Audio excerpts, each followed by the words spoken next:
Welcome to Real Truth Real Quick. My name is Rick Smith. I'm here with Todd Wagner. How you doing, Todd? Hello, Rick. Hello, friends. Well, question for you. So we have two kids in the Smith house, and so this question comes up. How many children should a Christian family have? So you want to know if you should get busy. So yeah, 3, 4, 6, 12. How many, is there a biblical mandate of how many we should have? Well, there is a biblical mandate, if you will, that, or at least it says God blessed them, okay, in Genesis 1. God blessed them and said, be fruitful and multiply. Fill the earth and subdue it. And so it's a blessing. That's repeated to have children. It's a blessing that's repeated in Psalm 127, starting in verse 3. It just says, children are a gift from the Lord. It says, the fruit of the womb is a reward. Now, by the way, we should insert right here, that doesn't mean when you don't have kids, it's because you're being punished.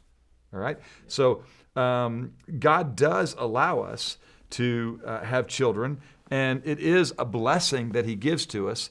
But there are some of the godliest people in the Bible that were barren for some time.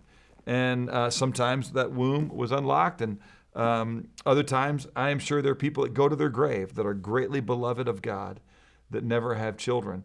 And that God in his sovereignty chooses maybe to not allow to have biological children so they can be a provision for children of biological parents who discarded them and didn't want them. And so we know it's pure and undefiled religion to care for widows and orphans.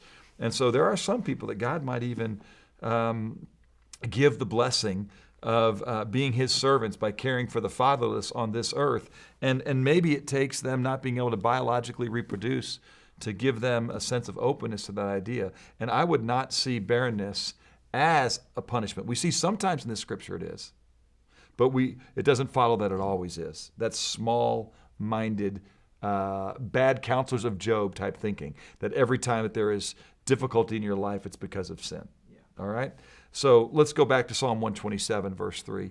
Where it says, children are a gift of the Lord, okay? The fruit of the womb is a reward. Like arrows in the hand of a warrior, so are the children of one's youth, okay? How blessed is the man whose quiver is full of them. So look, there's not a number that's given to us in Scripture, but what I would say is, when your quiver is full, you probably ought to be done. I think too many people, Rick, don't have kids because they don't see them as a blessing or they see them as an interruption or in the way. I think they see them as an economic hardship.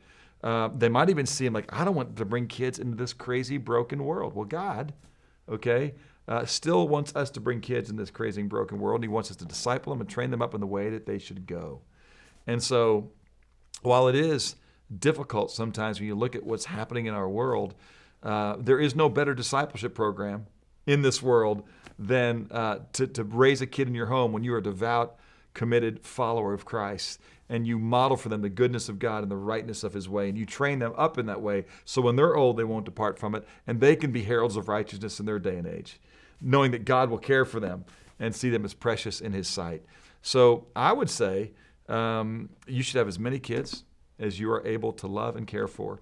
And by care for, I don't necessarily mean financially bless in significant ways. I would say by bless with your full-on commitment to love them and bring them up in the way of the Lord. There isn't a number in Scripture. An ability to have a kid is not a sign of God's judgment. I would really encourage people to go watch the Real Truth Real Quick we did on birth control, because I think a lot of that will have applications to this answer.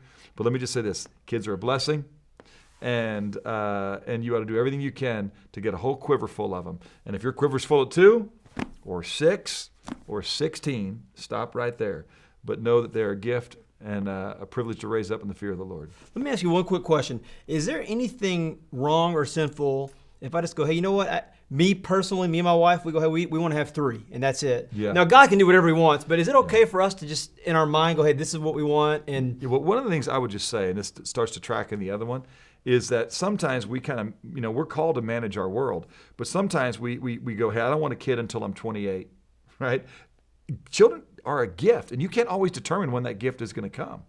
And so I think I would just say if 3 is the number that you want to have to raise and disciple, then have at it and see those 3 as a gift. I wouldn't assume that I get to have 3 or get to have 2 boys and a girl if that's what I want. If I have 3 girls, I want a boy.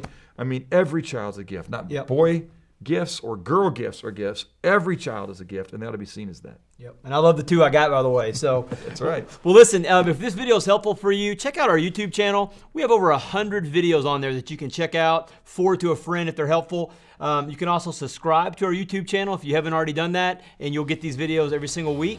And we'll see you next week on another episode of Real Truth Real Quick.